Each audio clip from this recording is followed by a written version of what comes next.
Bonjour à tous, bonjour à toutes, nous sommes en direct sur le 90.5 FM depuis l'usine hydroélectrique du Châtelard en Suisse, juste après la frontière pour l'inauguration du festival Orgue, Musique et Cime, un festival que vous connaissez bien sur Globule Radio puisque chaque année nous en parlons sur notre antenne et nous assistons à certains de ces magnifiques concerts. Cette année, on fête la 15e édition du festival qui a rassemblé au cours des éditions précédentes 10 000 spectateurs, 80 ateliers de formation musicale, 650 participations à ces ateliers, 120 concerts, bref, un événement musical incontournable de Martigny à Valorcine. Et pour cette émission, comme je le disais, on est en direct de l'usine hydroélectrique du Châtelard où nous nous trouvons juste devant. Nous parlerons de cette usine et de son histoire avec Gérald Lugon-Moulin en première partie d'émission avant d'aborder le festival Orgue, Musique et Cime avec notamment Michel von Gerichten, la présidente. Puis nous aurons d'autres invités autour de ces festivals jusqu'à 17h et le début de cette incroyable inauguration depuis l'usine hydroélectrique du Châtelard. Showing you never will cover what you own, honey, you own well. Holding it out will be tougher, and I know, honey, I know well. The thought is fulfilling a label, that token, honey, token, no. It's fake though, I know that you're able to see it, honey, I see you well. Older, we want closure, you're holding on tight.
I don't wanna leave you alone.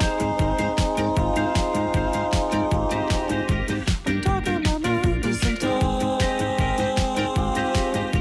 on and on. Toujours en direct sur le 90.5 FM devant l'usine hydroélectrique du Châtelard. Vous entendez sûrement derrière moi les balances du groupe Perla Musica qui va jouer tout à l'heure à partir de 17h lors de l'inauguration du festival Orgue, Musique et Cime qui se tient de Martigny jusqu'à Valorcine. Et c'est la grande inauguration aujourd'hui à partir de 17h, je le rappelle, on est devant l'usine hydroélectrique du Châtelard. Et justement pour nous parler de cette usine, Gérald Lugon-Moulin qui n'a pas pu être avec nous aujourd'hui, nous l'avons interviewé l'année dernière sur l'histoire de ce lieu et il revient notamment sur les 100 ans du barrage de Barberine qui se fêteront en 2025. Alors Gérald, c'est une personne qui a un lien très fort avec l'usine hydroélectrique. Voilà, il a travaillé là-bas pendant 41 ans. Il a été chef de cette usine pendant quasiment 20 ans. Et c'est un fin connaisseur et il est là aujourd'hui pour nous parler de la préparation des 100 ans du barrage.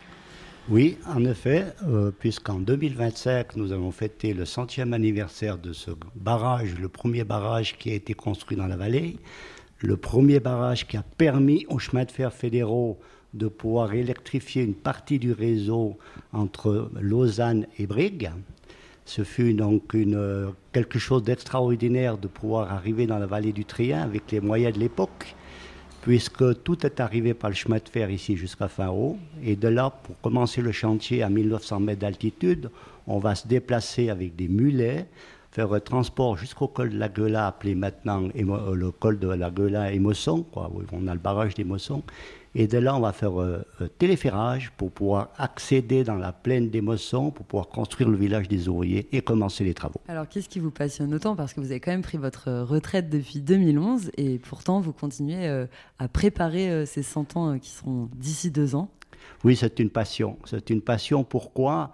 Parce que mes grands-pères, qui étaient des agriculteurs, ont trouvé du travail à la construction du barrage et à la première exploitation de l'usine en 1923. Ils ont travaillé une quarantaine d'années chacun. Mon père a aussi fait 35 ans et moi-même 41 ans, comme vous venez de le dire. Et passionné par cette histoire, puisque j'ai fait toute ma carrière comme mécanicien et ensuite, comme vous l'avez dit tout à l'heure, comme chef d'usine. Et c'est une passion de voir tout ce qui s'est développé dans la Haute-Vallée du Trien avec ces barrages de Barbrine, du Vieux-Mosson, des Mossons et maintenant avec le grand complexe de Nantes-de-Drance. Ce qui vous passionne, c'est l'histoire du lieu, évidemment votre attachement aussi familial à tout le monde y a contribué finalement. Exactement, puisqu'il y a beaucoup d'anecdotes. Quand on voit les travaux qui se faisaient à l'époque, avec les moyens qu'on avait, et l'évolution aujourd'hui, c'est quelque chose d'extraordinaire.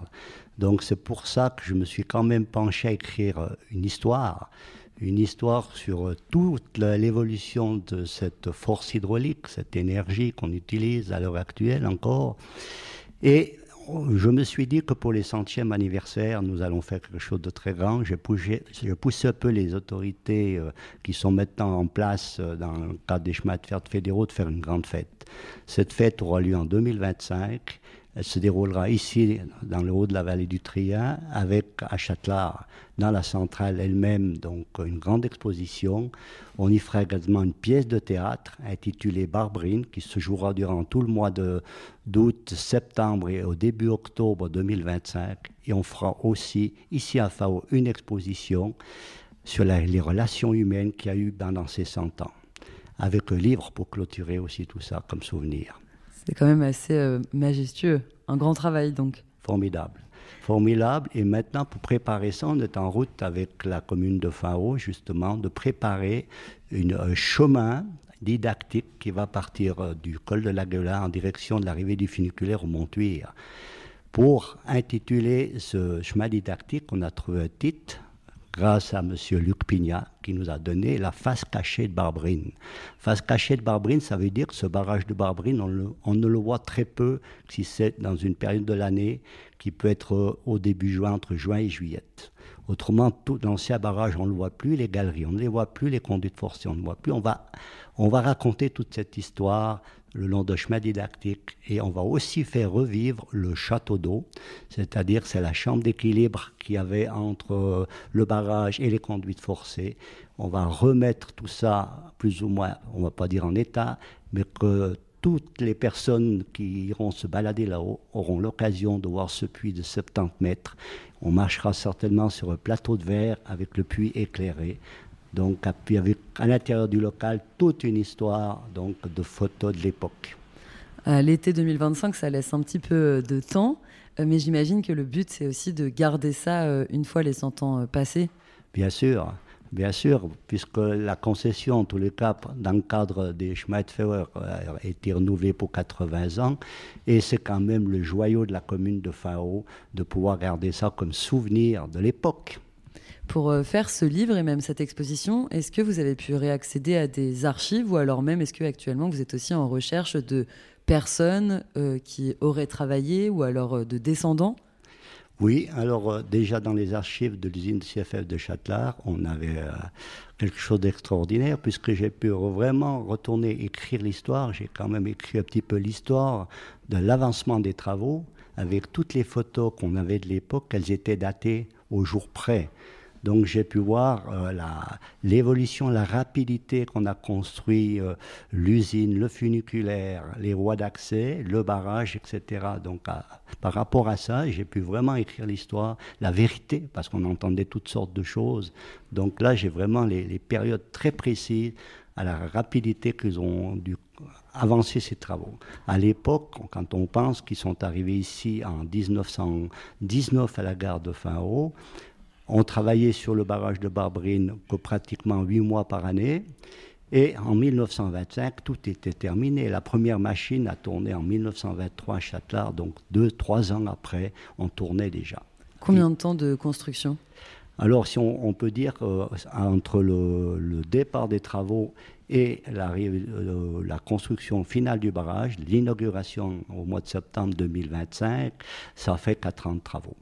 Et les ouvriers qui venaient, est-ce qu'ils étaient originaires plutôt d'ici ou ils venaient d'un peu partout en Suisse ? Alors, il y avait bien sûr qu'il y avait quand même des ouvriers de la région, mais beaucoup d'Italiens. C'était pratiquement que des Italiens qui travaillaient sur ces chantiers. Les travaux étaient très difficiles, puisqu'il y avait environ sur le site de Châtelard, du funiculaire et du barrage, environ 600 ouvriers qui travaillaient.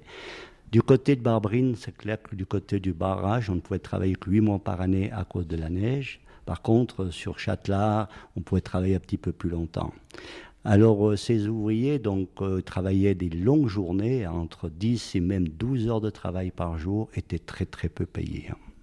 Est-ce qu'il y a eu des morts pendant ce temps de construction ? Alors, ce qu'on a pu voir, ce qu'on a dans les statistiques, il y a eu très peu de morts en réalité. On va dire entre 4 et 10. On sait qu'on a eu 5, on a retrouvé ça sur des coupures de journaux, mais il y a eu très peu de morts. Et après, ces personnes sont retournées en Italie ou alors il y en a certains qui ont construit leur vie ici ? Oui, alors ici, après, ça a été l'épopée des barrages un petit peu dans le Valais. Donc, une partie de ces ouvriers, je pense qu'ils avaient l'expérience. Ils sont retournés sur d'autres sites, certainement du Valais ou d'ailleurs. C'était vraiment des ouvriers qui étaient des ouvriers très rudes. Donc, ils n'avaient pas peur de travailler pour être peu payés, mais de travailler dans des conditions pratiquement immorales, on va dire. Est-ce que cette exposition, c'est aussi une manière de leur faire honneur et de leur rendre hommage aussi ? Bien sûr, bien sûr. Par rapport à l'heure actuelle où on travaille qu'avec des machines, c'est quelque chose d'extraordinaire quand même de pouvoir, à cette époque, faire ce travail et surtout venir gagner leur vie pour peu grand-chose, pour faire survivre leur famille en Italie. Pendant la petite pause musicale, on parlait ensemble de comment rendre hommage aussi à ces ouvriers italiens. Et je disais que finalement, pour être sûr qu'on leur fait honneur, déjà en retraçant l'histoire, mais aussi peut-être en conviant leur famille, leurs descendants. Alors oui, c'est une très bonne idée que vous m'avez donnée, puisque dans le cadre du comité d'organisation, jusqu'à maintenant, on était vraiment sur tout ce qui était technique et tout ce qui était invitation, mais je pense que ce serait super bien parce que comme le barrage des Messons, par exemple, alors ceux-là, on les connaît encore, puisque c'est plus récent, les années 1975, et qu'il y a des ressortissants ici à FAO qui sont restés. Et en tous les cas, ceux-là, on peut quand même les inviter. Donc, toute cette partie, on va dire, italienne, franco-suisse, donc on connaît qu'il y avait aussi des Français qui sont venus travailler ici. C'est une idée qu'on va mûrir et puis voir comment on peut faire pour faire une invitation, quoi. Donc c'est clair que tout ce projet, il sera quand même diffusé sur des médias.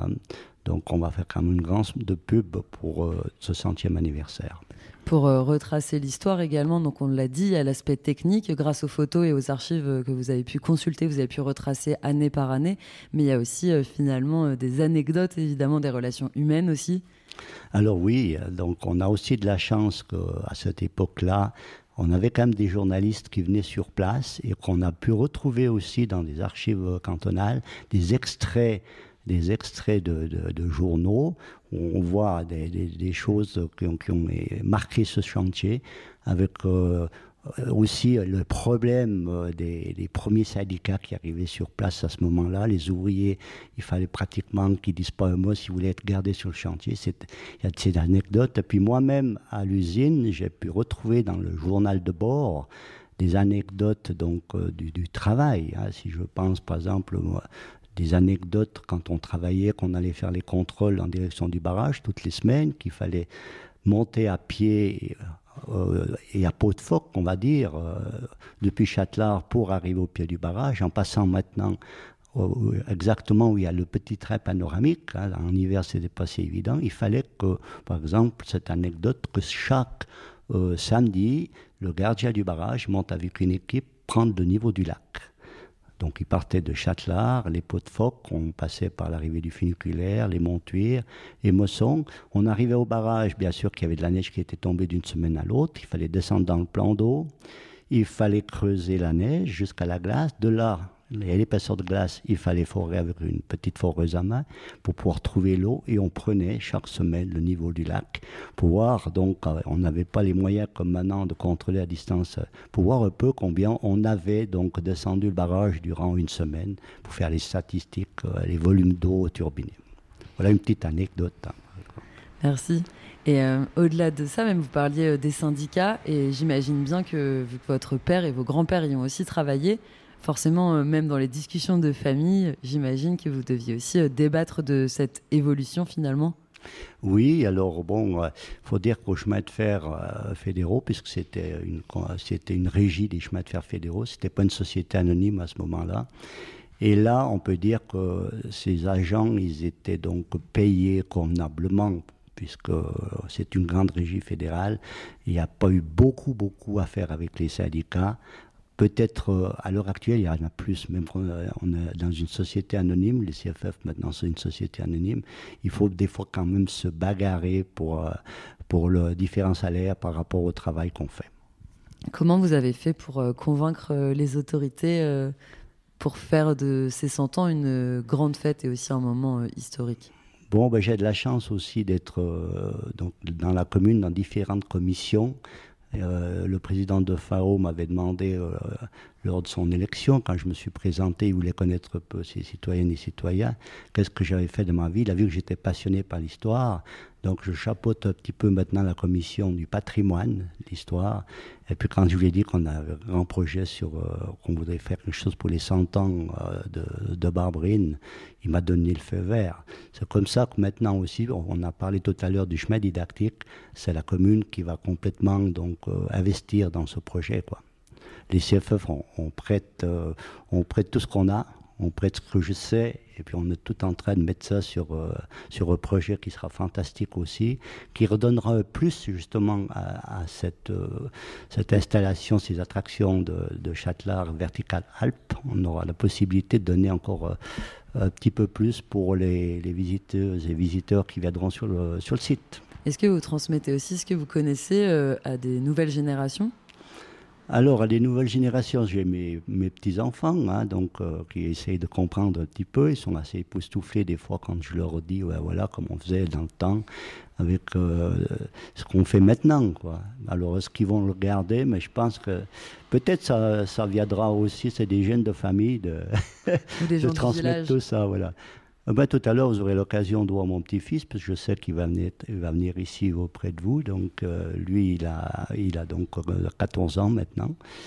Et puis, en tous les cas, en dehors de tout ce que je fais pour l'usine, ma passion que j'ai pour la nature, tout ça, il est prenant. Pas plus tard qu'hier, il est avec moi dans la nature. C'est quand même assez impressionnant. Merci d'être venu au micro. Ben, c'était un grand plaisir de venir vers vous, expliquer un petit peu tout ce qui va se passer durant ces prochaines années. Merci à vous.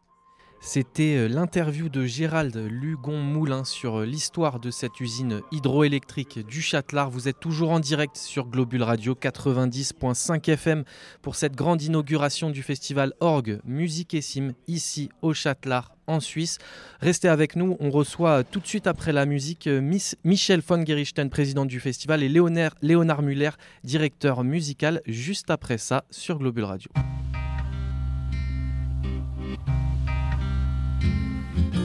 helping the kids out of their coats, but wait, the babies haven't been born.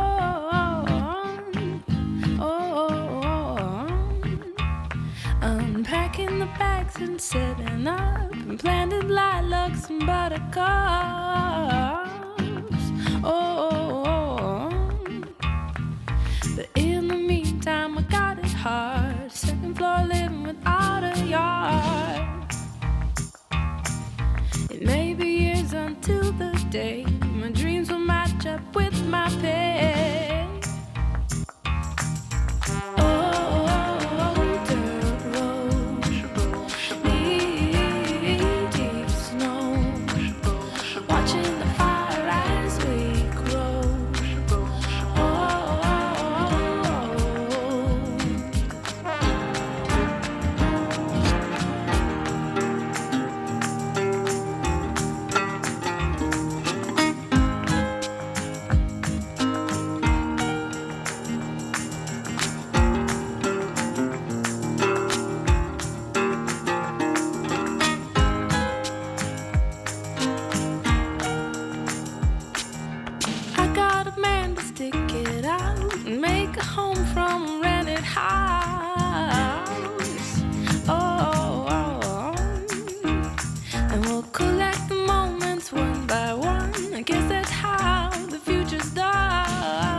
Tip my cap on a little road belly on my dirt road, deep snow, watching the fire as we grow.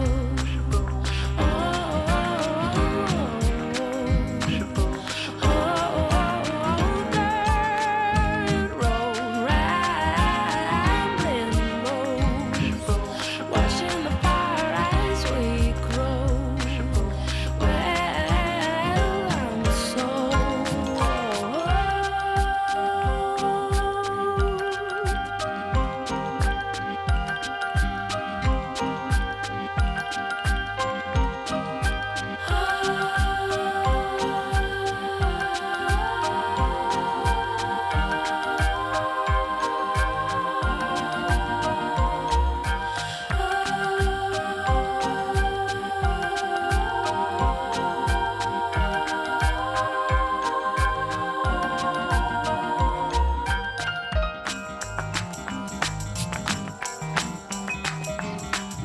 Nous sommes toujours en direct sur Globule Radio 90.5 FM depuis l'usine hydroélectrique du Châtelard pour l'inauguration du festival Orgue, Musique et Sim. Et avec nous sur le plateau, Michelle von Gerichten, présidente du festival, et Léonard Muller, directeur musical du festival. Merci à vous deux de nous accueillir ici dans ce super cadre. On le rappelle, vous entendez peut-être derrière nous aussi les balances du groupe Perla Musica qui se produira tout à l'heure. Je voulais vous demander dans un premier temps pourquoi c'est important pour vous de faire cette inauguration ici, dans cette usine hydroélectrique du Châtelard, un lieu hors du commun. Parce que quelque part, c'est l'aboutissement de cette vallée du Trien. C'est aussi cette zone transfrontalière, puisque à 3 km d'ici, nous sommes en France. Et c'est ça qui nous relie à nos voisins, à Valorcine et à deux vallées qui sont continues. Et c'est vraiment un lieu central. Mais c'est aussi associé à l'histoire de la vallée et tous les ouvriers qui ont pu travailler ici pour créer ces cinq constructions majeures liées au Nant de Drance aujourd'hui. Mais tout a démarré en 1925 et nous sommes vraiment dans un lieu historique extraordinaire avec les turbines qui datent elles aussi de 1925, qui ont commencé il y a 100 ans à produire de l'électricité, donc pour le chemin de fer. Et pour nous, apporter la musique en ce lieu, c'est quelque part un moment. J'aime ces moments où le temps s'arrête. Le temps s'arrête, on est à cheval par la musique entre le passé, le présent, et on va continuer à exprimer en ce début du XXIe siècle un dialogue par la musique. Et c'est aussi un bâtiment qui est effectivement particulier. Vous nous parliez hors antenne de toute l'organisation à mettre en place pour pouvoir vous accueillir. Oui, c'est un travail qui s'étale sur une année et grâce à un groupe de bénévoles et également un groupe de bénévoles dont les fonctions sont très structurées. J'ai à côté de moi Léonard Muller qui, lui, est le premier à initier les choses puisqu'il faut, dès le départ, savoir quelle sera la programmation de l'année d'après. C'est toi qui as proposé que Perla Musica vienne et c'était extraordinaire. On va se régaler tout à l'heure. Ça, j'en suis sûr. Alors, je les connais bien et puis j'ai déjà eu l'occasion de jouer avec eux et je me réjouis. Je suis vraiment content que le comité ait accepté ma proposition de les accueillir parce qu'ils sont pleins de poésie musicale et ils sont très éclectiques. Et voilà, c'est un petit peu d'ailleurs le thème de notre festival. C'est aussi l'éclectisme dans tous les sens du terme, dans tous les styles de musique et puis aussi humainement et au niveau des personnes qui en font partie. C'est pas forcément que des musiciens professionnels. Au contraire, ça s'adresse à toutes les personnes qui ont envie de pratiquer la musique et de la partager.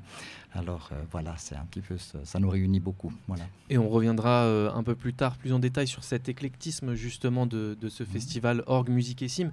Mais pour nos auditeurs et nos auditrices qui s'en rendent pas compte, c'est quand même un lieu particulier pour des concerts, pour une inauguration. Il y a des énormes turbines rouges à quelques mètres de nous qui ont été arrêtées justement pour l'occasion parce qu'on est passé hier à l'usine aussi et c'est vrai qu'il y a un bruit normalement qui est très important dans cette usine. Donc là aussi c'est un geste un peu du canton d'arrêter ces turbines pour permettre à un festival important dans la région de pouvoir faire son inauguration. Oui, c'est un geste surtout de la compagnie Alpic, Nantes-de-Drance, tout cette usine a été créée pour les chemins de fer, je disais tout à l'heure. C'est donc aujourd'hui l'autorisation pour arrêter ces turbines, c'est la SBB CFF, chemin de fer suisse. Et il y a une acoustique aussi très particulière dans cette usine. On parlait du groupe Perla Musica qui va se produire tout à l'heure. C'est aussi un cadre où on va particulièrement apprécier ce style de musique grâce à cette acoustique. Exactement, tout à fait. On a eu des expériences qui ont été plus ou moins bonnes et puis qu'on ne refera plus, mais c'est vrai qu'on ne pourrait pas s'imaginer, par exemple, une société de musique jouée parce que les sons se mélangeraient tellement que ce serait impossible. Donc vraiment, ça suscite beaucoup l'intimisme de la musique et c'est un petit peu aussi ça que l'on recherche pour nous et pour nos auditeurs et aussi par rapport aux professeurs qui vont également chacun présenter leurs ateliers. Ils vont le faire vraiment en toute simplicité et sans aucun artifice de sonorisation particulière, quoi. Du coup, c'est l'inauguration de cette 15e édition du festival, 15 ans. Et la particularité un petit peu d'Orgue Musicissime, c'est de proposer aussi des ateliers, une académie d'été. Pourquoi c'est important pour vous ? C'est quoi le principe de ces ateliers et pourquoi ça fait partie de l'ADN justement d'Orgue Musicissime ? Peut-être je peux répondre sur la fondation qui est la première académie était une académie d'orgue parce que nous avions ces petits orgues de montagne qui pouvaient être valorisés. On se disait aussi que c'était quand vous entendez de l'orgue, des visiteurs, des touristes se disent ah chouette je rentre et c'est une révélation pour eux et donc à l'époque en 2010 on a rapidement développé un concours de composition mais ça a été assez vite compliqué parce que finalement c'était de la musique trop abstraite et on a été obligé de renoncer et surtout on a eu envie de rapprocher l'orgue d'autres instruments, d'où l'idée de créer une deuxième formation. Qu'est-ce qui est venu après peut-être le violon ou la harpe, et puis la clarinette que tu mènes depuis maintenant 6 ans, 7 ans. 7 ans, c'est la 7e année. Ouais. Et chaque année avec des fidèles qui apprécient tellement c'est ce que j'allais vous demander. Les gens apprécient aussi ce format, ces ateliers, cette académie d'été, justement, que ce soit pour y participer ou même pour écouter le rendu. C'est toujours des expériences très, très particulières. Exactement, et je trouve que le mélange musique, nature et non-élitisme, ça permet de réunir des gens qui viennent un petit peu de tous les horizons et qui ont simplement le plaisir de partager sans prendre le risque d'être jugés d'une manière ou d'une autre. Voilà, ils ont plus la facilité de s'exprimer puis de vivre une semaine de stage avec d'autres, et puis surtout la musique partage, ça c'est vraiment le maître mot, c'est vraiment de les faire jouer ensemble et d'avoir le plaisir et puis sans distinction quelconque, quoi. Et ça c'est vraiment quelque chose qu'on apprécie énormément, que j'apprécie énormément, et je trouve que ça se ressent parmi tous les participants. Je crois aussi, ce qu'on peut dire au niveau de la formation musicale, c'est que partout, que ce soit en France ou en Suisse, il y a des conservatoires qui amènent une foultitude de personnes à apprendre un instrument. Souvent, ce sont des gens qui ont apprécié, qui ont pu mener plusieurs années d'études en conservatoire, mais à un moment donné de leur vie, à 16 ans, ils se disent, bon, est-ce que je vais continuer à en faire ma profession, ou est-ce que j'essaye de passer un diplôme universitaire ou un diplôme, et bon nombre d'entre eux ont eu ces années d'instruments et non plus après d'occasion de rejouer.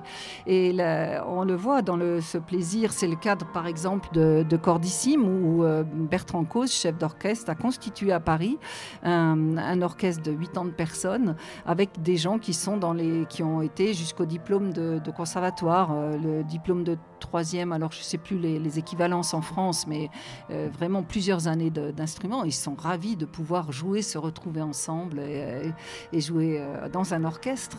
Et ça, je pense qu'on est dans cette mouvance de finalement offrir à des gens, ce sont tous des adultes, presque tous ceux qui viennent à ce festival, et c'est pour eux une occasion. Vous voyez, ils viennent passer des vacances et ils cherchent un logement, et c'est un investissement de leur part, mais ça correspond à un désir profond quelque part de jouer avec d'autres, donc dans le partage, comme exactement. Tu l'as dit. Ouais.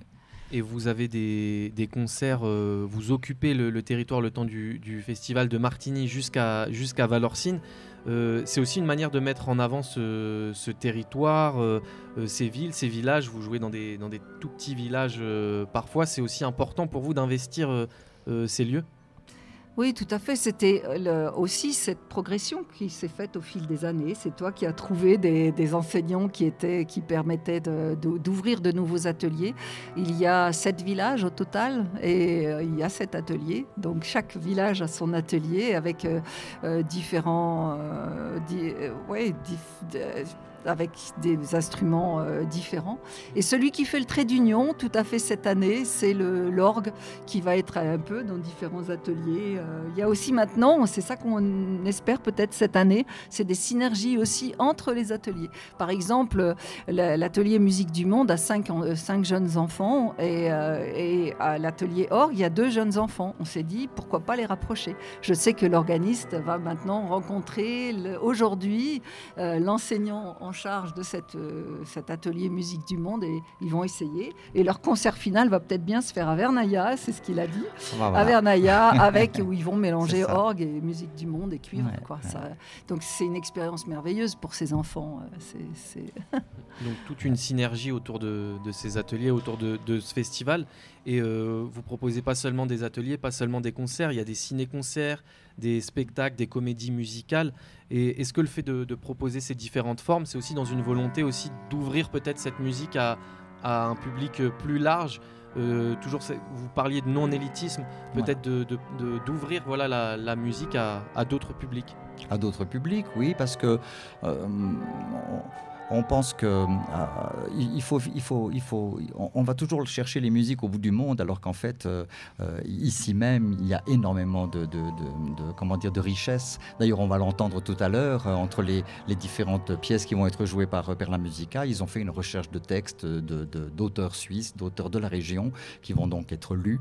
Et ça, c'est aussi important pour toute la vallée, pour tous ces villages qui finalement, on ne va pas dire que mais c'est vrai que les efforts sont conséquents de la part des communes pour maintenir vivants ces villages. Et c'est vrai que là, du coup, le lien musical, il est fort parce que pendant une semaine, en fait, chaque représentant de commune va interagir avec un des ateliers, va être présent pour les personnes de cet atelier, va les aider, va faire en sorte de faire fonctionner les partenaires aussi locaux afin que tout cela forme un tout. Et ça, c'est... En fait, là, aujourd'hui, c'est la seule et unique fois où tout le monde, tous les participants et tous les enseignants et le comité vont se voir. Ensuite, on ne les voit plus. Enfin, c'est pas qu'on les voit plus, on ira les voir, leurs concerts, leurs ateliers, évidemment, on reste en contact et tout ça, mais eux-mêmes, ils vont plus se voir, sauf si les uns et les autres vont rencontrer les personnes dans le cadre des auditions. Voilà, merci. Pardon. Voilà. Juste des musiciens qui sont en train d'arriver. Exactement. Des cornistes. Oui, Des cornistes. Corps des Alpes, voilà. Le festival Orgue Musique Essim, aujourd'hui, c'est l'inauguration donc, à l'usine du Châtelard à 17h, mais c'est un festival qui dure quasiment un mois parce que le dernier concert est le 23 août. Et moi, je me posais la question de comment est-ce que vous avez confectionné la programmation de cette année ? Comment Ah bah... Tu vois comment ils disent en Valais. Ça s'est fait progressivement, de toute façon, avec les connaissances de différents musiciens. Puis c'est toi qui as beaucoup de liens par ta profession, ton travail en conservatoire, on a l'EMU en jazz aussi. C'est vrai. Mais pour nous, ce qui est important, c'est ça. On a le noyau du festival, à peu près avec ses dates, avec les ateliers. Et alors voilà, vraiment, le travail de chaque enseignant est de réunir suffisamment d'élèves pour que les ateliers puissent fonctionner, pour que ça soit viable à quelque part. Mais puis encore, même si ça ne l'est pas, on s'organise toujours pour que quand même l'atelier puisse avoir lieu, même s'il y a 3-4 élèves. La question n'est pas là. Et autour de cela, évidemment, on va se dire, mais bon, l'année passée, on a fait ça, l'année d'avant, on a fait ça. Cette année, qu'est-ce qu'on va faire ? Alors, on essaye d'innover, on essaye de trouver des idées, et puis là, forcément que les différentes richesses de chacun des personnes du comité apportent leur aide et leur soutien. L'année passée, on avait Isabelle Meiser qui avait organisé un magnifique concert avec, rappelle-moi, c'était à Fin-Haut. Avec Thomas Kins, qui est sur l'orgue nouvellement restauré de Valorcine, c'était beau. C'était superbe. Donc, chaque personne apporte. Voilà, moi, cette année, j'apporte un petit peu plus de jazz parce que je suis aussi musicien de jazz. Donc voilà, j'ai l'occasion de me proposer un spectacle sur Louis Armstrong. Et voilà, puis là, c'est vraiment l'idée aussi de les faire dans les villages et puis d'amener un spectacle qu'il faudrait aller voir peut-être à Lausanne, à Genève ou à Zurich, alors que tandis que là, tout d'un coup, ça va venir là, chez eux, chez nous. Donc, et ça, c'est bien. Donc, c'est ça aussi ce que permet le Orgue Musique Essim et toutes les personnes qui œuvrent pour ce festival. Il y a aussi... Ce sera faut prononcer pas prononcer la bouche pleine, le Munchip Washboard 5. Voilà, Munchip Washboard 5. Mais c'est à ne pas prononcer la bouche pleine, mais c'est un grand régal. Ah non. Vous avez vraiment aussi une volonté, comme vous disiez, d'amener la musique dans la vallée et aussi que ce soit une musique, comme vous le soulignez, accessible. Hors antenne, Michel, c'est vous qui avez utilisé ce mot-là on est dans des aires de tourisme de masse, etc. Et il y a la musique de masse, entre guillemets, qui est à nos portes. Et vous, c'est pas vers cette direction-là que vous allez. Comment vous expliqueriez la philosophie du festival ?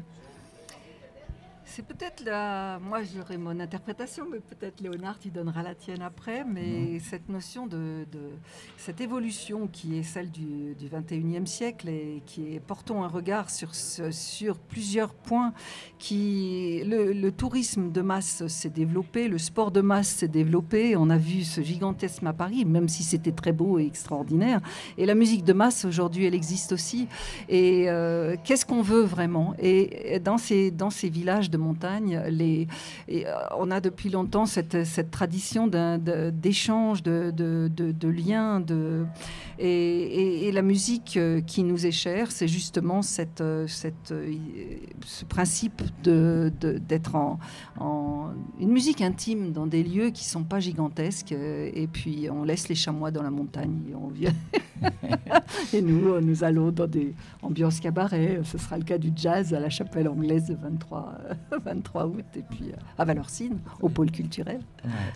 Et c'est le cas aussi aujourd'hui à l'usine hydroélectrique du Châtelard. Et justement, pour revenir à cette inauguration du jour, vous pouvez nous parler peut-être, Léonard, un petit peu du programme, ce qui est prévu. On parlait du groupe Perla Musica qui va jouer. Il y aura aussi le Cor des Alpes, un instrument aussi important que vous tenez à mettre en avant, un instrument du coup qui est régional.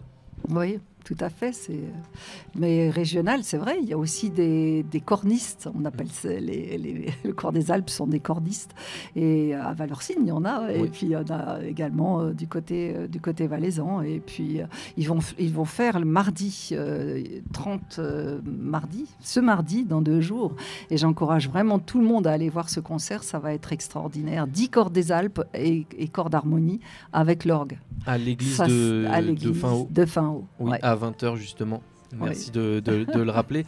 Et oui, Léonard, pour parler du programme qu'on va suivre d'ailleurs dans quelques minutes, dans moins d'une heure, l'inauguration va débuter. Vous pouvez peut-être nous en parler un peu. Tout à fait. Alors évidemment, c'est clair que Perla Musica va être l'événement, je dirais, principal et musical. Là, on va avoir à peu près, j'espère, 45 minutes d'un très très joli programme dont on se réjouit, avec, comme je l'ai dit tout à l'heure, donc des musiques, des musiciens et des textes savamment choisis par l'association.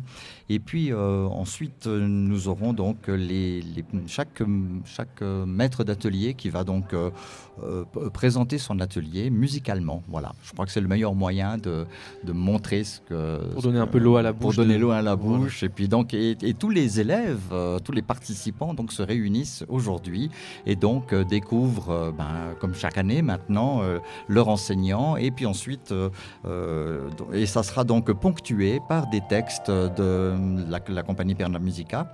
Et puis à la suite de cela, donc on va tous clôturer ce festival par le Cor des Alpes. Et ensuite, le public, il y aura donc un food truck qui sera donc là, qui va donc distribuer des boissons et des repas, voilà. Et par contre, nous, les maîtres d'atelier, avec nos élèves, nos participants, donc on va se réunir et on va discuter du programme de la semaine et avec le comité. Et puis, on va partager aussi de très très bons moments ensemble, avant que tout le monde ne s'éparpille dans les différents villages pour commencer le stage demain. Voilà. Mais j'ajouterais que ce concept qui est sous la responsabilité de Léonard Muller, est de rapprocher les stagiaires, vous l'avez compris, de leurs enseignants. Mais imaginez, 64 stagiaires, ils ne savent pas, ils ont répondu par Internet pour faire partie de tel atelier. Certains viennent de Paris, d'autres du Luxembourg, d'autres, ils ne connaissent pas leurs enseignants. Donc la meilleure méthode, c'est d'être tous ensemble, encore une fois, tous ensemble, le jour de l'ouverture. Et là, ils vont voir un professeur de Cor des Alpes, il va se dire c'est avec lui que je serai. Et à la sortie, quand le spectacle sera fini, ils vont être réunis et préparer la semaine. Les partager enseignants, un moment convivial aussi, comme on le disait, c'est un peu le but du jour aussi, de cette inauguration. Mm-hmm.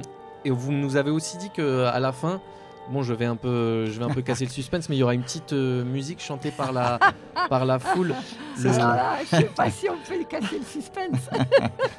On va garder un peu de suspense. Alors. Voilà. mais voilà, en tout cas, des beaux moments en perspective pour cette inauguration. Et voilà, peut-être qu'on peut citer quelques dates dans les jours à suivre. Il y aura notamment dès ce lundi aussi à l'église de Vernaya le trio Note Andine. Et il y a aussi des personnes, d'autres musiciens importants dans ce festival. On peut citer Bertrand Coste notamment, aussi. Denis Conté aussi, l'organiste. Mais ils sont tous importants, c'est bien des sûr, musiciens talentueux. Qui reviennent depuis de nombreuses années, il me semble, tout à fait. et qui sont portés par ce projet, comme on l'a répété, non-élitisme, de jouer dans des petits endroits et de rendre accessible cette musique Exactement. des fois un peu trop malheureusement élitiste. Basé sur un rapport de spectateur qui est peut-être pas celui que nous cherchons, mais voilà, ouais. chacun, toutes les musiques sont intéressantes de toute façon, Oui, quel que tout soit à leur fait. genre. Merci beaucoup Michel von Gerichten et Léonard Muller d'être venus sur le plateau de Merci. Globule Radio. On entend le Mont Blanc Express, Voilà. le train passer juste à côté de nous. Vous l'aurez compris, on est devant l'usine hydroélectrique du Châtelard. Vous n'entendez pas les turbines, c'est normal, elles ont été arrêtées pour l'occasion, pour cette grande inauguration. On va vous laisser... Il reste encore de l'électricité parce que le train marche encore. Ouais, Sinon. le train marche encore, heureusement. Voilà. Mais en tout cas, merci d'être venu sur le plateau. Merci pour l'accueil aujourd'hui. On va vous laisser. Vous devez être un peu pressé par les préparatifs. On poursuit notre émission en direct sur le Volontiers. 90.5 FM pour l'inauguration du festival Orgue, Musique et Sim. Et on écoute Faced Mushaboom sur Globule Radio.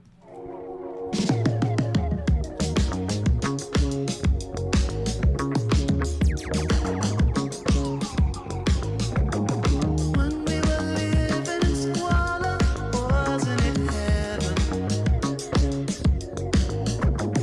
Back when we used to get on it 4 out of 7. Now even though that was a time I hated from day one. Eventually terrible memories turn into great ones. So if they call you, embrace them. If they hold you, erase them. 'Cause it might have been something, who's to say? Does it help to get lost in yesterday? And you might have missed something, don't say, 'cause it has to be lost in yesterday. You're just gonna have to let it go someday. You can pick it up like Groundhog Day. 'Cause it might have been something, don't say, 'cause it has to be lost in yesterday.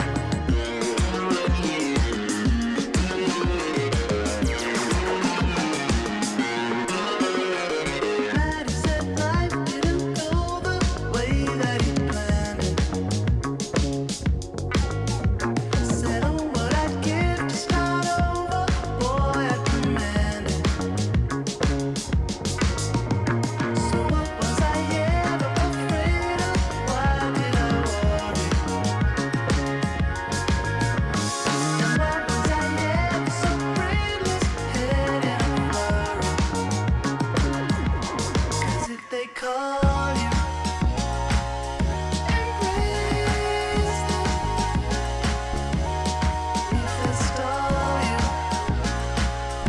erase them.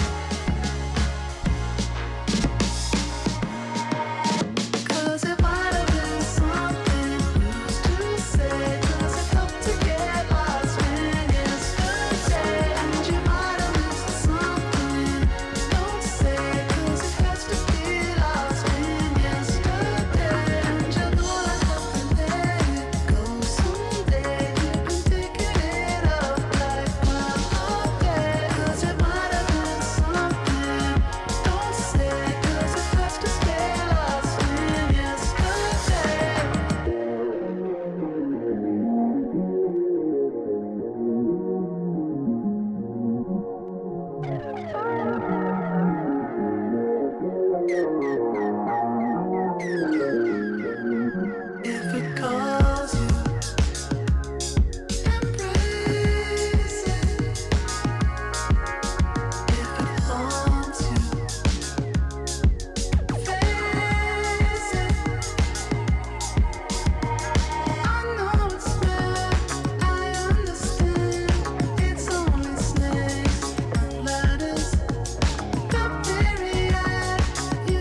retour sur Globule Radio pour notre direct spécial pour l'inauguration du festival Orgue Musique et Sim. On est en direct à l'usine du Châtelard, un très beau lieu, et c'est très très bientôt l'inauguration parce que c'est dans un tout petit peu plus de 30 minutes.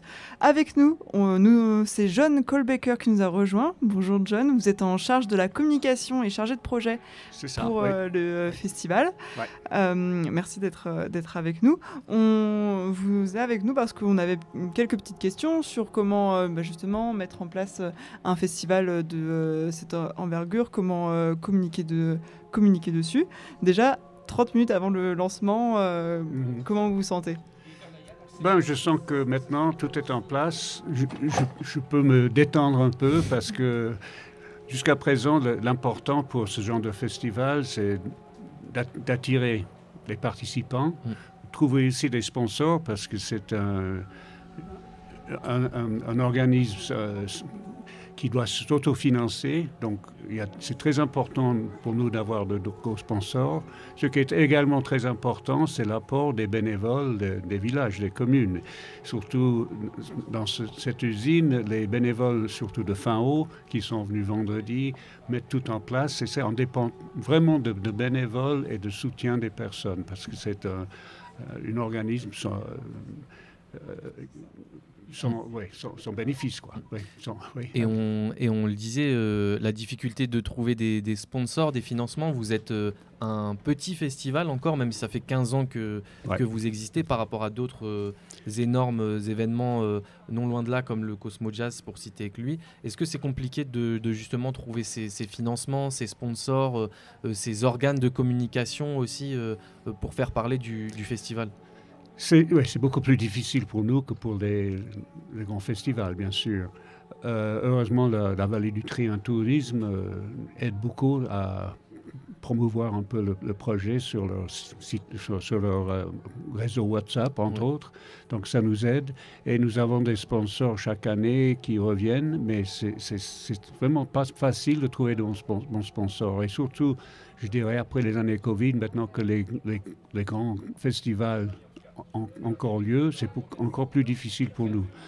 Nous avons eu un peu de soutien du canton de Valais, surtout qu'on a également approché les écoles. Nous avons fait des présentations aux écoles primaires de la vallée pour mettre en valeur d'anciens films pour le patrimoine, et mes collègues Léonard Muller et Christine Chauve, qui va jouer tout à l'heure, ont démontré aux enfants ce qu'il faut pour rédiger de la musique sur ces anciens films et ce qu'ils apportent. Donc il y a le festival, mais de plus en plus nous essayons d'atteindre d'autres réseaux, audiences, etc. Et surtout avec les jeunes qui vont, j'espère, venir collaborer avec nous quand nous serons vraiment à la retraite.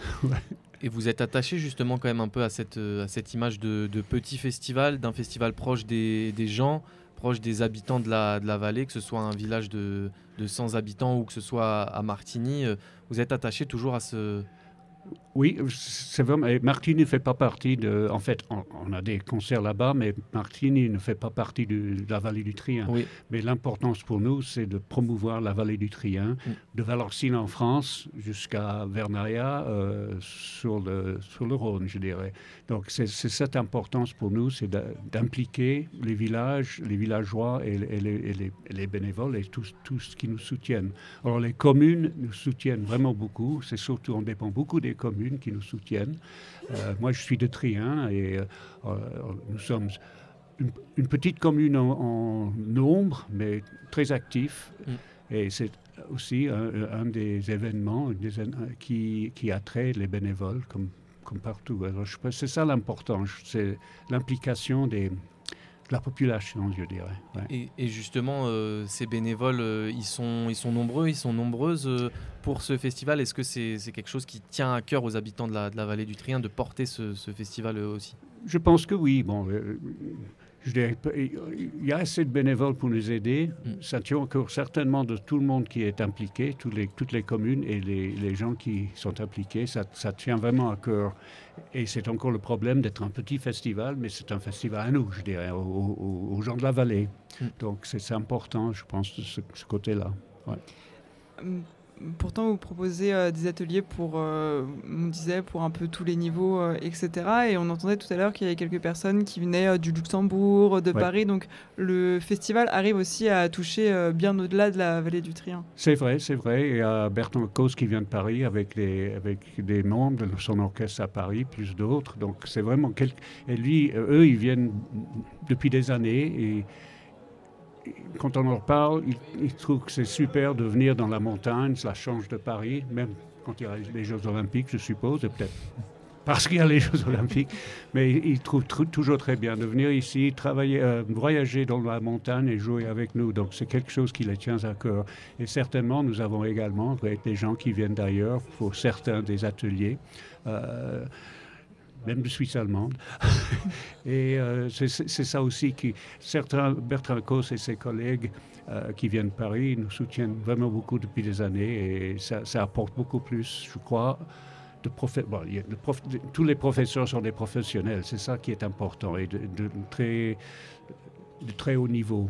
Je ne sais pas si vous entendez derrière vous les Corps des Alpes qui s'entraînent. Si, on les entend sûrement à la radio.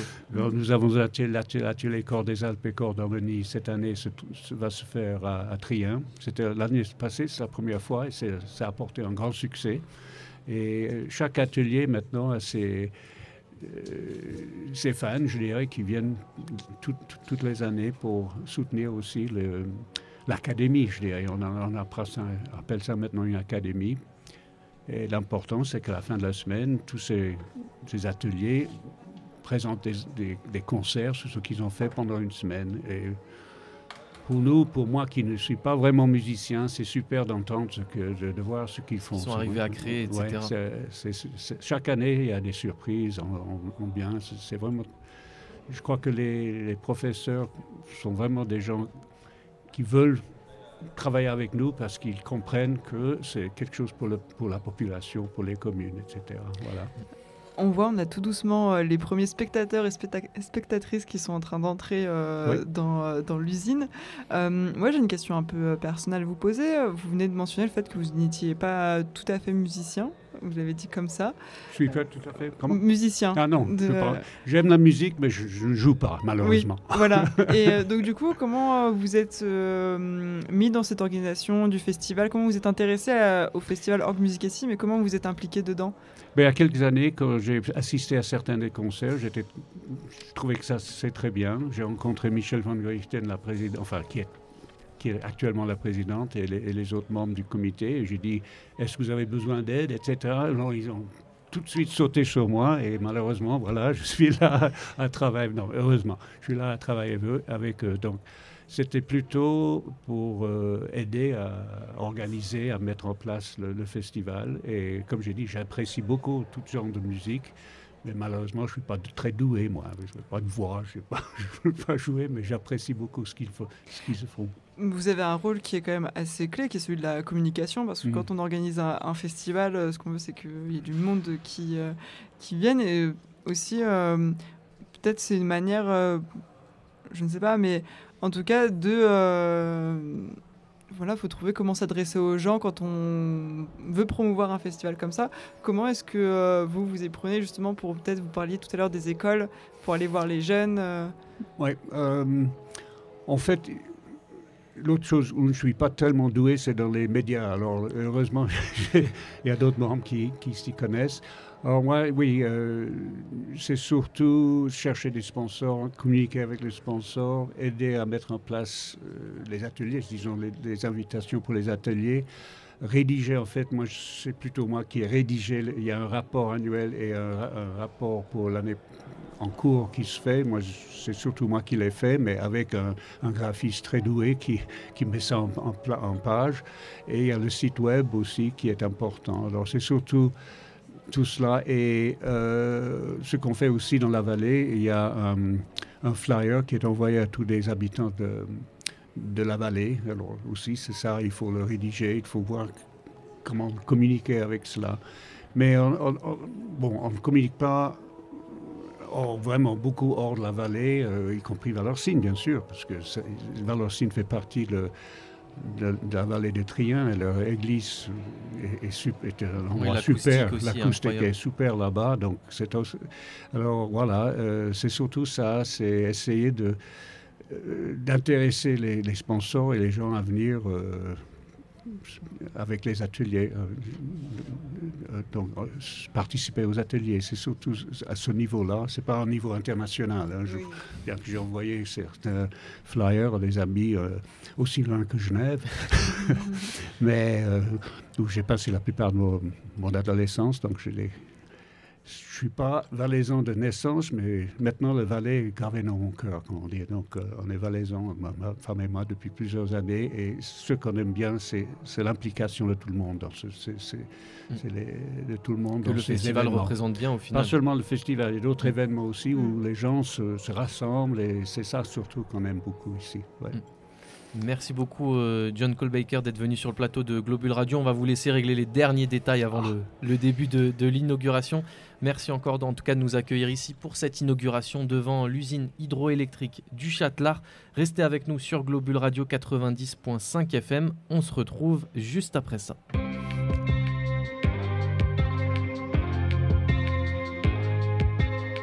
Je suis né en novembre 74 à Pantin. Et j'ai toujours su, c'est mon pouce accusé de meurtre et mis en examen.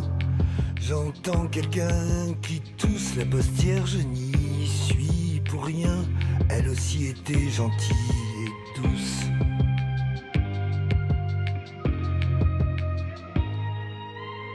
Je vous aime bien, mais je vous déteste tous. Mon nom ne vous dit peut-être rien. Vous l'avez déjà eu sur la bouche, mon nom est Gérald Thomasin. Celui qu'il ne fallait pas que l'on touche, drogué, délinquant et comédien. Je n'aurais jamais fait de mal à une mouche.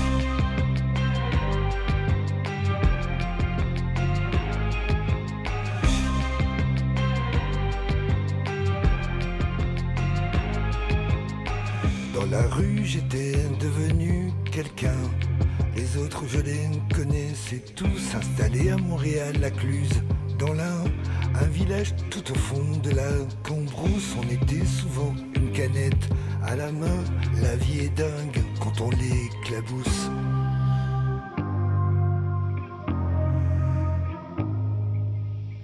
Je vous aime bien, mais je vous déteste tous. Je ne suis pas un assassin.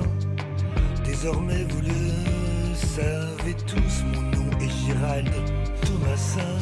Celui qu'il ne fallait pas que l'on touche, envolé comme un bandit, comme un saint, que l'on vénère ou que l'on repousse.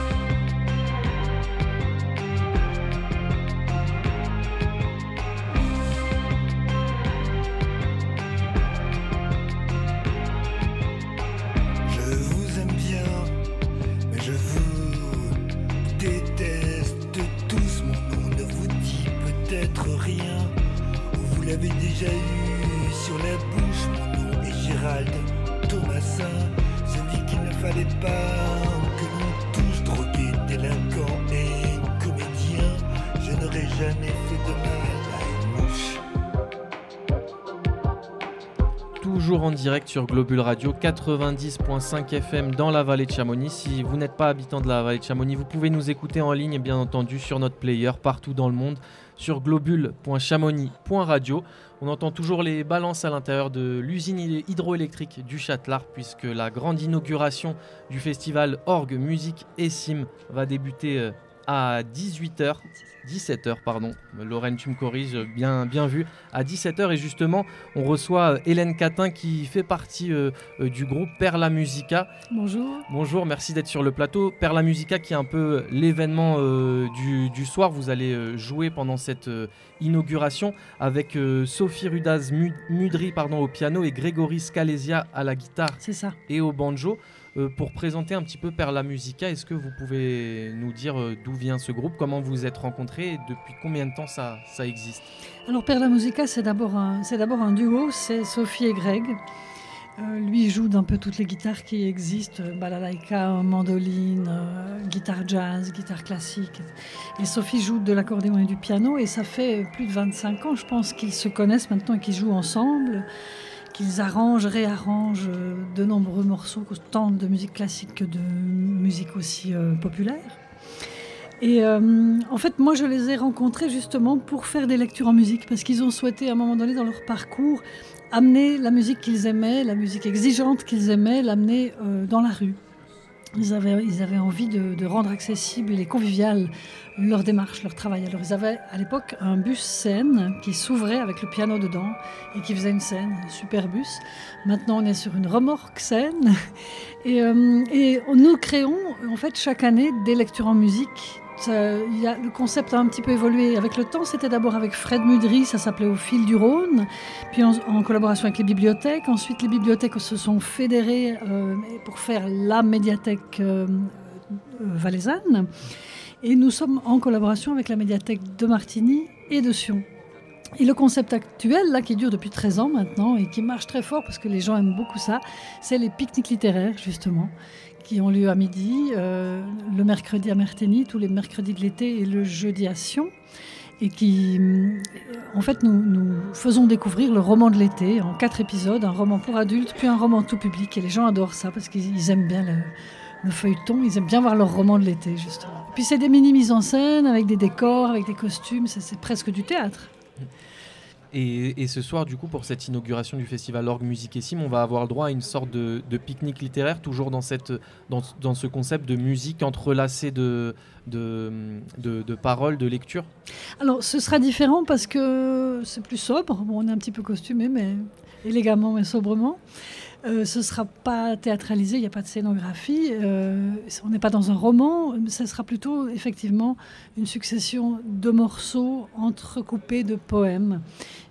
Tous les deux ont fait un choix d'auteurs suisses pour la plupart, je crois même tous à part Charles Baudelaire et Arthur Rimbaud, oui, c'est ce que j'ai... qui sont finalement assez célèbres.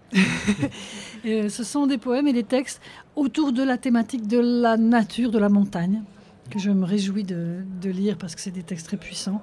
Et puis ensuite, d'autres instrumentistes vont venir jouer, puis je vais ponctuer ça de petites interventions que je trouve très touchantes aussi. Avant, on parlait avec Michel von Gerichten de l'esprit un peu du festival d'orgue Musicissime, de rendre un peu accessible cette musique au plus grand nombre en allant dans des petits villages, en faisant des ateliers, en faisant des ciné-concerts, des comédies musicales. Finalement, vous, avec Perla Musica, vous vous inscrivez un petit peu dans le même état d'esprit d'aller à la rencontre des gens, d'ouvrir un petit peu la musique au plus grand nombre. Oui, en fait, c'est ça qui est rigolo d'ailleurs dans cette démarche des pique-niques littéraires. J'adore cette personne qui siffle. Bertrand Cos, oui. C'est Bertrand qui siffle, bon, fantastique. Ce que je trouve très beau dans leur démarche, à laquelle je m'associe maintenant depuis bientôt 10 ans, c'est en fait, on joue sur des places et puis il arrive qu'on commence avec 60 personnes et qu'on termine avec 80 et que les gens qui s'arrêtent et qui décident de ne pas repartir et de manger leur pique-nique là avec nous sont la plupart du temps des gens qui ne vont jamais écouter de la musique et surtout pas de la musique classique. Et du coup, il y a une sorte de transmission hyper conviviale et simple d'un répertoire exigeant. Et eux, ils font la même chose, c'est vrai. Donc les démarches sont vraiment semblables et moi, j'apprécie beaucoup ça parce que je trouve que les gens qui ont un œil neuf sont très précieux pour nos arts. Et vous parliez aussi de bus, de remorques pour vous déplacer. La notion de déplacement, elle est importante aussi pour Perla Musica, de changer de lieu, de se déplacer pour transmettre votre musique, vos lectures. Oui, il y avait une volonté d'acquérir une liberté, une légèreté. En fait, on arrive sur la place vers 9h, on s'installe. Ça prend 3 petites heures pour s'installer et puis le temps de faire les soundchecks, les morceaux se déroulent, on voit déjà les yeux intrigués des gens qui passent, qui ne connaissent pas, il y a les habitués, parce qu'on a des fidèles maintenant. Mais il y a un côté extrêmement léger que moi j'aime beaucoup, aussi pour le théâtre. C'est-à-dire on est libre, On arrive, on débarque, 3 heures après on joue, on a besoin d'une prise, 220 volts, c'est tout. Parce que vous, du coup, qui faites les lectures, vous êtes issu d'une formation théâtrale Oui, moi je suis comédienne. J'étais metteur en scène, maintenant moins, plus comédienne. Je travaille principalement sur Lausanne, Genève. J'ai un petit peu bougé en France quand j'étais plus jeune avec des metteurs en scène français. Mais actuellement, je suis plutôt valaisano-vaudoiso, genevoise. Et juste pour revenir un peu sur les poèmes que vous allez nous lire ce soir, oui. Vous nous dites que c'est des poèmes qui sont liés à la montagne. Vous avez les sélectionnés justement pour ça, ou est-ce qu'il y a d'autres enjeux qui sont rentrés Alors, c'est Sophie et Grégory qui se sont penchés sur la demande qui avait été faite par le festival, qui était que ça soit justement autour de la nature et de la montagne. Et puis c'est une thématique qui nous plaît toujours beaucoup, qui plaît beaucoup à Sophie et à Grégory. Puis du coup, ils ont fait tout un travail de recherche un peu plus approfondi sur les auteurs suisses et puis sur cette thématique. Et moi, je faisais d'autres choses ailleurs et ensuite, ils m'ont proposé ce choix que je trouve beau. C'est pour ça que je dis que je trouve touchant, parce que c'est pas moi qui ai choisi. Il y avait pas d'autres exigences que le goût. Et puis, ils sont allés cheminer comme ça à travers des auteurs pour faire ce choix-là. Et mettre du coup en valeur surtout des auteurs suisses spécifiquement. Oui, je crois que ça leur tenait à cœur. Il y a même des auteurs, des gens qui sont de notre génération, qui sont des amis même, comme Pierre-Isaïe Duc. Et puis bon, il y a des grandes stars comme Arthur et Rimbaud. Comme Charles et Arthur. Et on a entendu avant Bertrand Cos siffler à l'intérieur de l'usine hydroélectrique du Châtelard. C'est une acoustique aussi particulière, cette usine. Vous avez pu un peu l'appréhender avec votre voix, avec les instruments. Oui. Grégory fait un très bon travail de sonorisation de nos instruments, parce que c'est pas évident de sonoriser ces instruments-là ensemble, déjà, piano et guitare, et puis de les sonoriser pour l'extérieur. Puis là, on n'est pas en extérieur, mais c'est une cathédrale un peu. Il y a une réverb d'à peu près 7 secondes. Donc c'est pas facile, mais ils se sont très bien débrouillés tous les deux. Je trouve que ça sonne bien et je me réjouis. C'est vrai que c'est un peu une cathédrale, cette usine, au milieu des turbines. Un cadre particulier pour vous produire ce soir. Et justement, on est à quelques minutes de l'inauguration. On va peut-être vous laisser vous préparer les derniers détails. Merci beaucoup, en tout cas, Hélène Catin, d'être venue sur le plateau de Globule Radio. On rappelle que toutes les interviews, vous pouvez les retrouver en ligne aussi sur globule.chamonix.radio. On poursuit notre émission en direct juste devant l'usine du Châtelard avec la playlist de Kirstine sur le 90.5 FM.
Hey,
wa onto wasamase nyanwe to sana mbibia ko besa se die na enya kroma feda nyanwe bita wa usia wasana wachia no slim na me dekra na mafuchi tami sana mbibia eyo town na rakwa eyo town